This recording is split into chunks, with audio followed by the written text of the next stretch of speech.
Hola, ¿qué tal? Muy buenas noches, tengan todos ustedes. Qué bueno que nos acompañan a Tepantlato en Vivo, programa por internet de la revista Tepantlato, difusión de la cultura jurídica. Es rumbo al bicentenario de la independencia y rumbo al centenario de la Revolución Mexicana. Hoy, martes 4 de agosto del 2009, tenemos un tema que es impresionante, que es el papel de la economía en la génesis del movimiento de la independencia.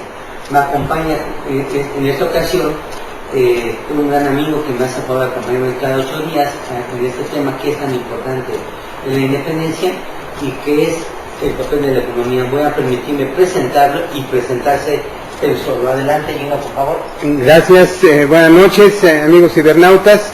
Su servidor, el licenciado Gino Alejandro García Miranda, una vez más en este compromiso de los martes en la historia, ahora con un tema muy interesante que está relacionado con la influencia de la economía en el movimiento de la independencia y que va a ser muy agradable estar platicando esta noche con ustedes.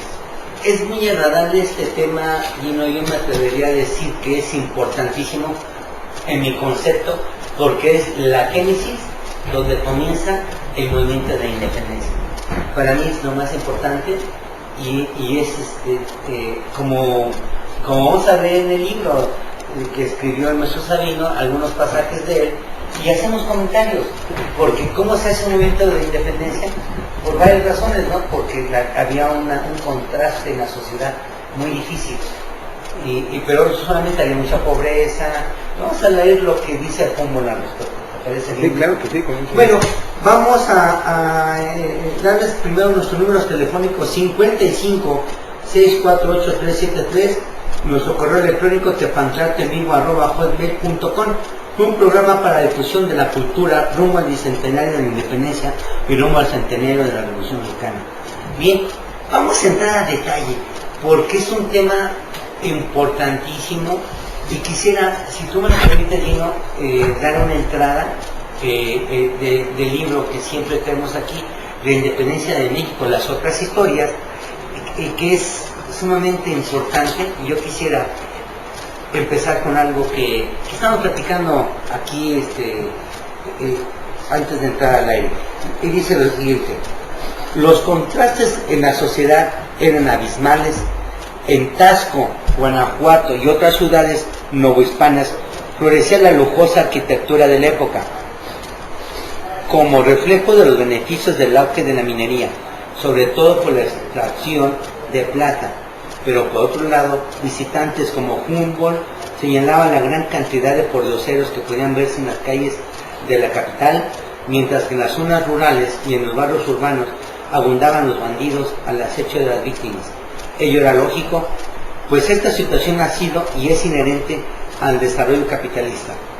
A mitad del siglo XVIII, la dinastía borbónica en el trono español comenzó a implantar una serie de reformas con la finalidad de estructurar economía, política y socialmente tanto a España como a sus colonias, contexto de la Ilustración Europea, para fortalecer un gobierno centralizado bajo la forma del despotismo ilustrado. Este es un primer tema que queremos comentar y que me gustaría oír tu concepto de lo que decía Humboldt, porque en este tema, fíjate que en este tema me da, pues es parte importante que le cuelgan esto a Humboldt, de que casi Humboldt fue el que incitó a los habitantes de América para empezar, y ahí ahorita vamos a leer otros pasajes que estamos comentando, y creo que no está tan descabellado. Pero adelante, Gino, a ver qué te parece. Gracias, claro que sí. También otro enfoque interesante sería el tomar o retomar la secuencia que han venido ocupando nuestros anteriores entrevistados, ¿sí? Que son colaboradores de este extraordinario libro de la Independencia de México, las otras historias, que está elaborado por los amorosos de Clio, que hemos venido platicando cada 8 días, martes, y efectivamente es procurar darse cuenta de lo importante que es tomar en cuenta otros factores que en las clases de historia de México, de la primaria, de la secundaria, en la preparatoria, no se abordan.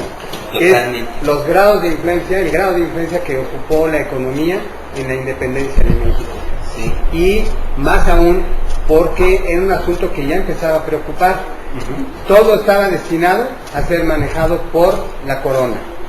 La realeza decía que trabaje en las colonias, la más importante en México en cuanto a los ingresos, que debe ser productora de capitales que vengan para acá. Así es. Y las circunstancias históricas en las que se empezó a encontrar España, como aquella guerra con Inglaterra, le empezaron a hacer olvidarse del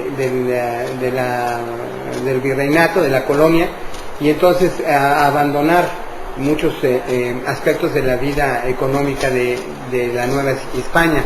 Y eso obligó, trajo a consecuencia, el que tuviera fenómenos de corrupción, de desvío de fondos, desorden en general, y que inclusive cuando empezaron a darse cuenta de esa inconformidad que había tanto de los gobernantes en la época virreinal como de los pobladores, entonces empezaron a tomar medidas de reformas. Llegaron a desaparecer la totalidad prácticamente de los consulados, que eran los que regían el comercio, principalmente en las ciudades de México y en Veracruz. Sí. Entonces encontramos aquí situaciones que empujaron a la realeza a adoptar reformas, como fue en el caso de las reformas borbónicas, donde ya invitaban a nuevamente retomar el poderío económico y dejar totalmente, retomar el control precisamente en la Nueva España. La consecuencia era grave porque en la Nueva España tendríamos que era el motor de dominio sobre importaciones y exportaciones para el resto de las colonias en América. Todo lo que aquí impactara iba a tener trascendencia también en otras partes de América Latina, como lo fuimos viendo en el resto de las independencias. Sí, claro. Así es que es muy interesante que también aquí nuestros colaboradores en esta obra de estudio hayan tratado estos aspectos como un factor más que produce inconformidad en los pobladores y en los gobernantes de la Nueva España, porque buscaban en primer lugar la autonomía para dejar impedir que hubiera ese saqueo que ya era exagerado, principalmente de metales preciosos, ¿sí? Y no hay que olvidar que en la proporción que se tenía eran millones de mercancías las que se exportaban, más de 50 millones de mercancías eran en materia de comercio en la Nueva España, mientras que solamente 2.5 millones eran de comercio con España. ¿Sí? Sí. Aquí lo importante también, Gino, es que hubo muchas llamadas de alerta, y vuelvo a retomar lo que dice Junio. Dice: no dejaba de señalar que tanto en materia de comercio como en política, la palabra libertad no explica más que una idea relativa. Él también señalaba en esa época que la última flota llegó a Nueva España en 1778, aunque esa no tuvo los beneficios del decreto de la pragmática del comercio libre. Y ahorita vamos a platicar. Libre del 12 de octubre del 1778, sino hasta 1786.